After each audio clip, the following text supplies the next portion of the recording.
տվեք նաև վերադառնալ պարոն Ալեքսանյանի նշածին հատկապես պարեկների աշխատավարձի մասով եւ նաև պարեկ զինվոր հակադրություն առաջացնելու մասով, որովհետեւ համեմատություն թող լինի Տիկին Գրիգորյան։ Իրականում ես կարծում եմ, որ մենք առհասարակ պիտի աշխատավարձերը չհամադրենք իրար հետ, որովհետև ներքին անվտանգության խնդիրը այլ է,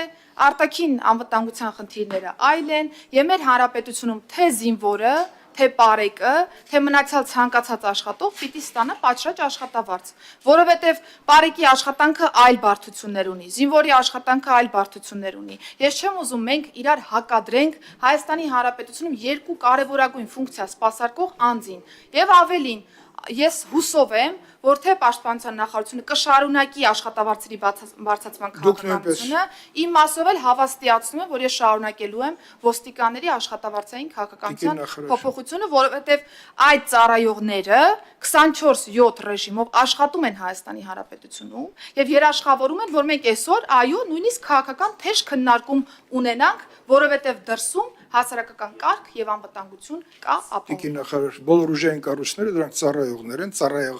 իրենք ծառայության մեջ են եւ բնականաբար համահավասարեցման միջոցով բոլորի սոցիալական փաթեթները պետք է մոտենան, տեսեք դուք նկարագրեցիք բնակարան ունենալու հնարավորություն եւ իրավունքը, որը մեր մյուս ուժայինները արդեն այդ խնդիրը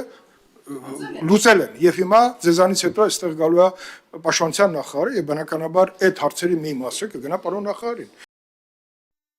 Հավանիչ տեսանյութը եւ բաժանորդագրվիչ նորությունները բաց չթողնելու համար։